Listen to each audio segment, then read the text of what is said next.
both to address the public about the season at large, next season, any questions you may have. From my standpoint, looking at the entire organization, I think that we're very pleased with everything that happened up and down the organization this year. First and foremost, the way that this team played and competed at the major league level is something that I think rightfully our players and coaches deserve a lot of credit for. We're not where we want to be or need to be in our division.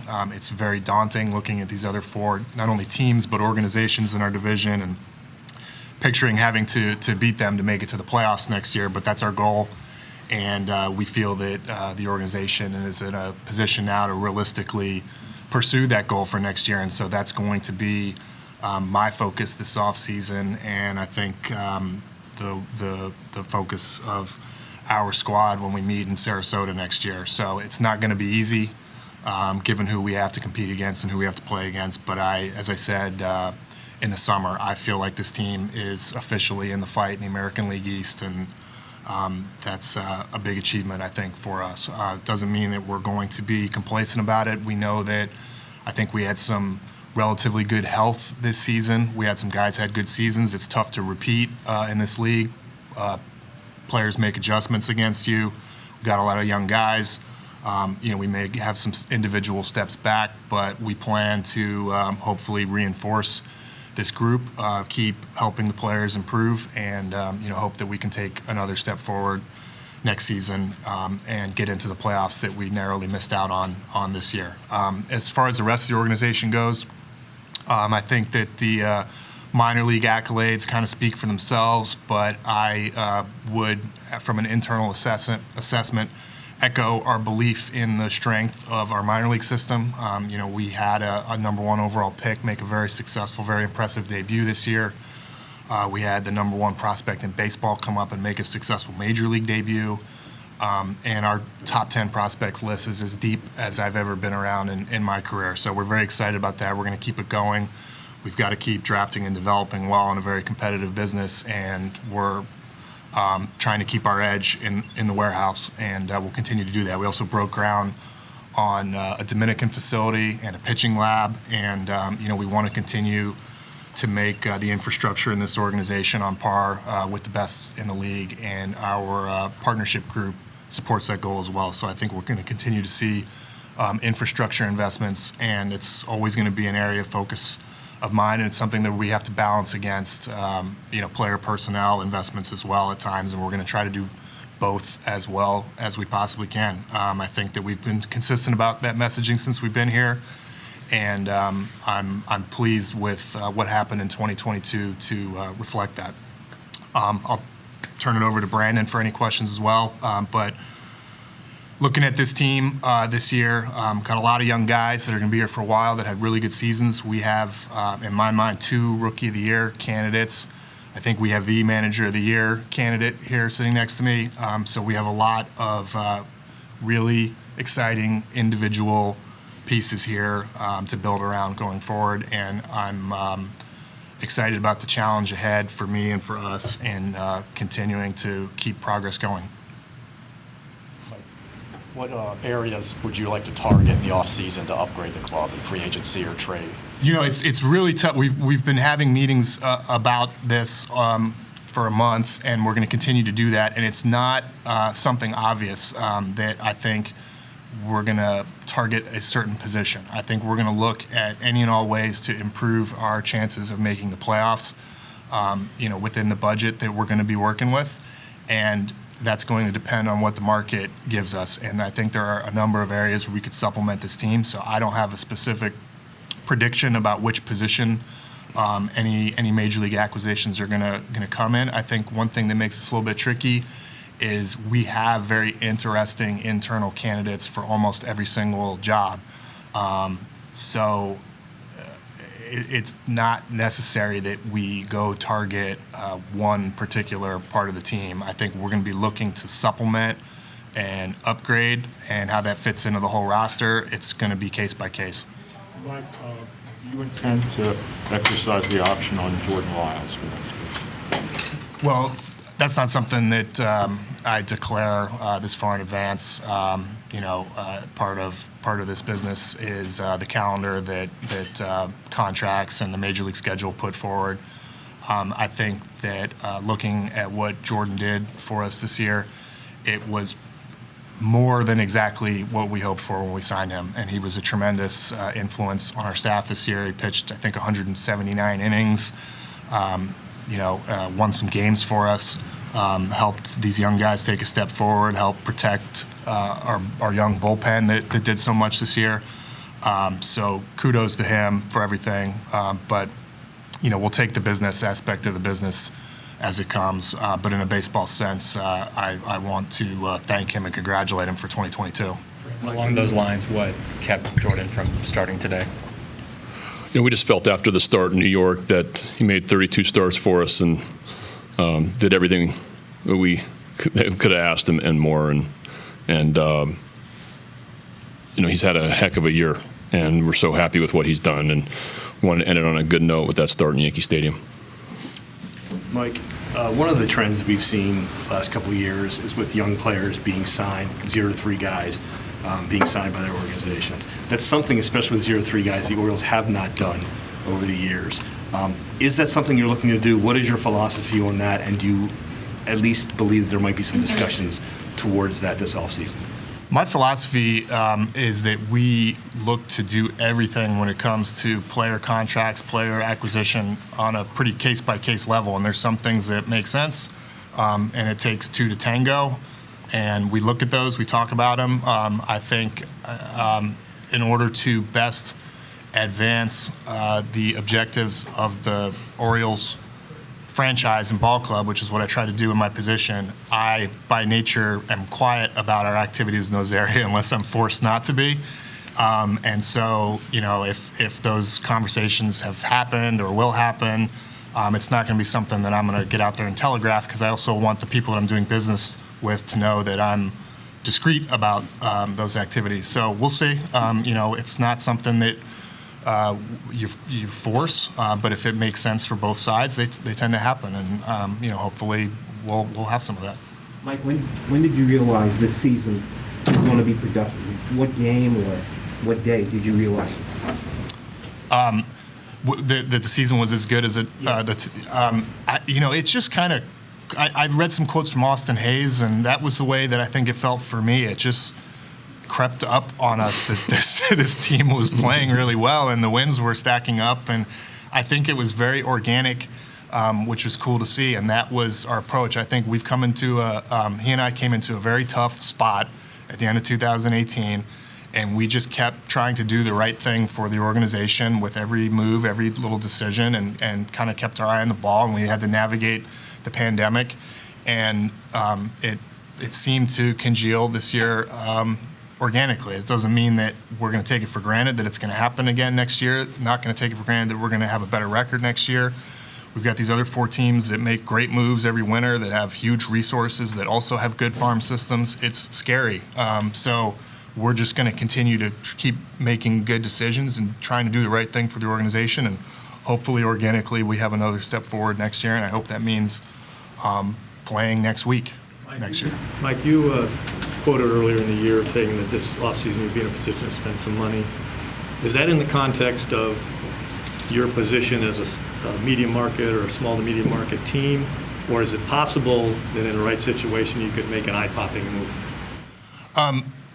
Again, I don't want to announce a budget to the agent community nor the other 29 teams, but I do continue to view this as an off-season where we're going to have the flexibility to invest in the Major League payroll in a different way than I have done since I've been here. The moves are going to have to make sense. We're not going to force it, but we feel that the time is right from a strategic standpoint. In fact, the time is pressing to do that now that we have the foundation of the top farm system in baseball and a Major League team that is young and talented, and now with a 500-plus record. This is the time to start to make more significant investments in the Major League payroll, whether that comes in the form of free agents or kind of buy-side trades. I don't know yet, but I would expect one, if not both, of those types of activities from us. And also, we're interested in bringing more fans into the park and bringing our revenues back up and making the organization more healthy from a business standpoint so that we can continue to grow in the future. So that's all part of it. And I think this is going to be a pretty pivotal next 12 months for us in that regard. You mentioned the business aspect. There's obviously some things happening off the field with the organization in terms of ownership, the lease. Do you expect either of those to affect how you operate this offseason? We've had challenges and strange things every year since we've been here. I've learned that every organization, there's always kind of stuff going on that you have to deal with. We both have a lot of experience in this business. I think we've demonstrated an ability to navigate other unexpected activities kind of off the field in the years that we've been here. And I see, anything going on at the franchise level as no different. I mean, I think the Orioles posed a unique challenge and a unique rebuild with some of the ambient circumstances in the division and in the market. And, I think that's always going to be a little bit of the case going forward. But I feel great about the people that we have in the organization, the support from the ownership level, the partnership group, and the health and continuity there between the baseball ops and the owners. It's a very constructive setup, and I think we're gonna do very well. Mike, when you talk about upgrading, whether it's trades, free agency versus waiting on your own players who can fill those team needs that you see, what are the factors that weigh into that decision? And Brandon, I'd love your thoughts as well as from a field perspective of which of those might be a preference or work better given the team's current position. I think it's a little bit case by case. We're going to have individual evaluations and discussions about individual players, particularly the guys in AAA, maybe AA, that are on the radar screen for 2023. I think if you're looking for a sweeping statement about it, I don't think we want to put ourselves in a position where we're taking something for granted, and you have to prepare for the reality that a lot of players struggle in their first introduction to the major leagues. Although Adley and Gunnar and Kyle have done pretty well this year. So we like that we have internal depth and internal options coming, but I think it's always helpful if we can have some insurance against not just stutter steps in their development or their performance, but maybe injuries. Like you guys you mentioned how you have the #1 farm system in baseball. You guys have shown the ability to bring in young talent. You said this offseason is kind of left off with this team. How excited are you to show those skills and bring in outside talent to help make this team a contender? Look, I think that this is a very attractive free agent destination now. I think we hear great compliments from our players about the clubhouse environment that Brandon's built, about the way that our players get better here and have really put that on display this year. It's a great town. It's a great ballpark. It's now a great place to pitch. And I think that we're going to have a lot of players wanting to come join this team. It was a really fun vibe all year long. The whole world got to see it. You do play, as Brandon likes to say, this is the varsity division. You're playing on national TV with the lights on, and that's attractive too, even though the competition's tough. So I expect that we're going to have a lot of interest in guys wanting to join this group. How would you evaluate to not bring Grayson here for a start at the end? And as you look at 23, Grayson and Jordan Westberg, such big years, do they both have shots to break opening day north with the team? Do you see both playing significant roles? I'm very confident at this point in time in saying that both Westberg and Grayson will be in Major League camp. I mean, they both had very successful AAA seasons. Grayson obviously had a very unfortunately timed injury. I'm very proud of the way he got over that, and he got over that on the compressed side of the time frame, probably as quick as possible. So everything's looking great there. I mean, with an injury like he had, it's still something to be mindful of. even at this moment in time. And but I think he's going to have it way in the rearview mirror when he comes into spring training this year. And I hope he makes our opening day rotation. And I think that's a very high likelihood. Mike, how would you evaluate just what the new left field wall did for this team? Well, I don't really know. I think part of the argument that we made to do it was there was going to be an unquantifiable effect on the psyches of the guys that are out there pitching in Camden Yards. And when you talk to pitchers that have pitched here with the old wall, and even from 20, 30 years ago, they'll tell you that it was something that weighed on their minds trying to pitch here, and it affected the confidence they had to throw the ball over the plate. I suspect that it probably helped our pitchers take a big step forward this year. I think it's going to provide us with an interesting nuance to maybe the way that we play or the way that we deploy our lineups or the rosters here.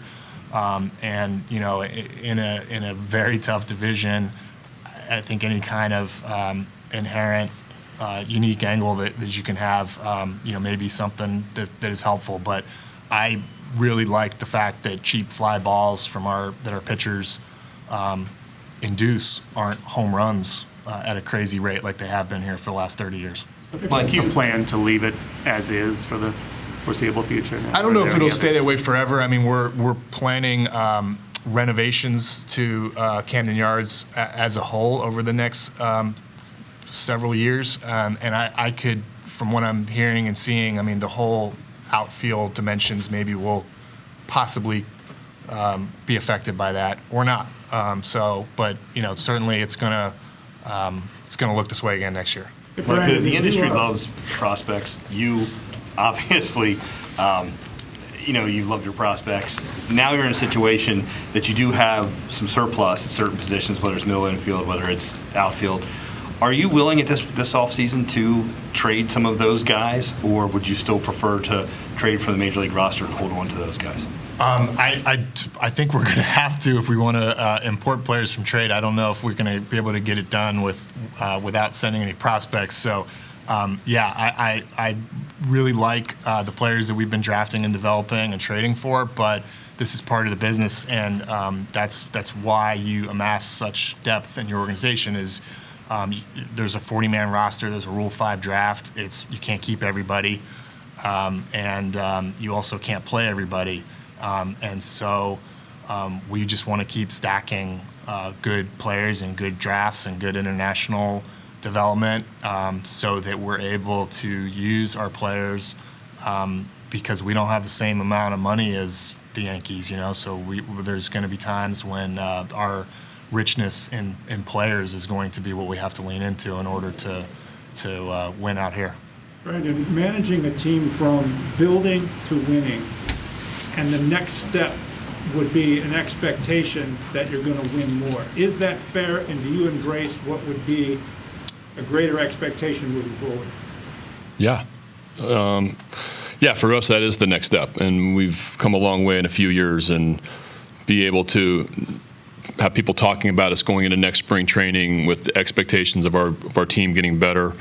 Our guys building off of this year, I think we're all embracing that, and we're ready for it, and we're looking forward to it. I think with no expectations really the last couple of years, expectations of just trying to get your team players better that you have, try to be as competitive as you can, and I think we're ready to take on that next step, and I think we showed that this year with how we played, and I think our guys are going to build off that going into next year. You often talk about players building confidence. For your first winning season as a Major League manager, has that affected your confidence, your sense of ability to move this thing forward?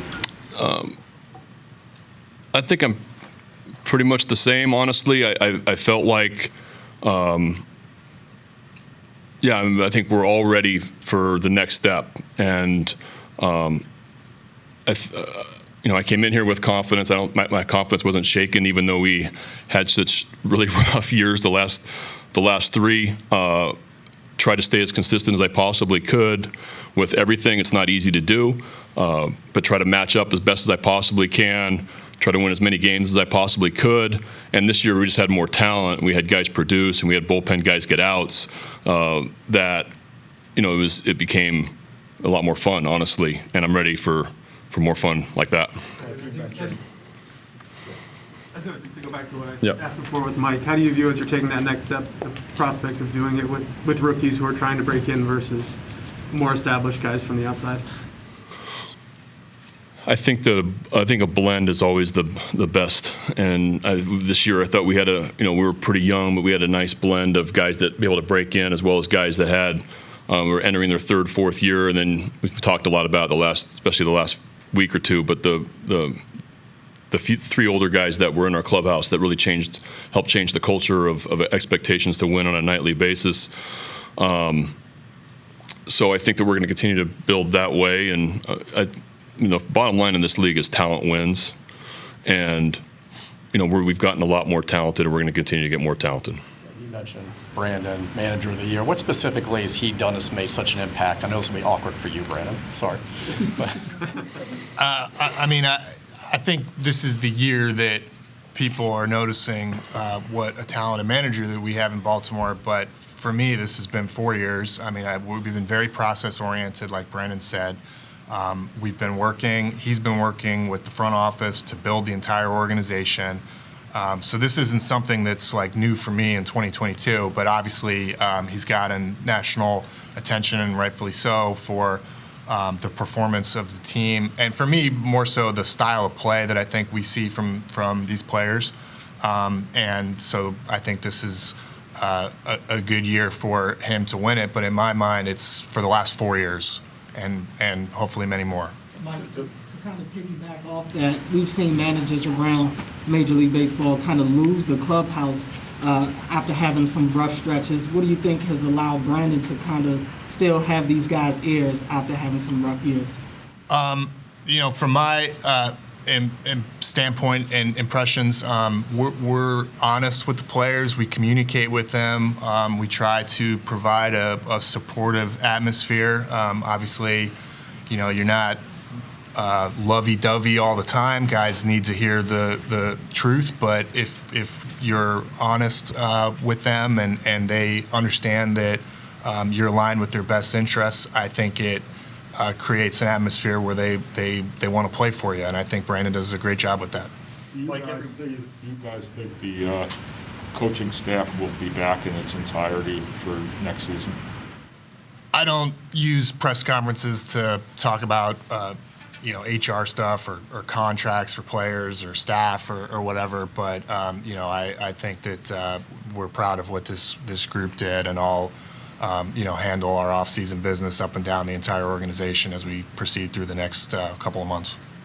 Mike, which players who took a step forward this year are you most impressed with at the Major League level? Which players was I most impressed with at the Major League? In terms of guys who took that step forward.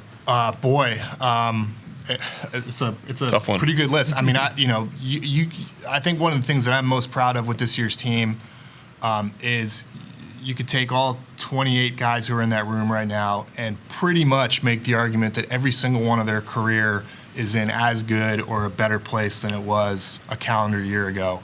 And that's first and foremost a testament to them, but I also think it shows to the universe of players that we've got a good system here, that we're interested in making their careers better, keeping them healthy, getting them to perform well.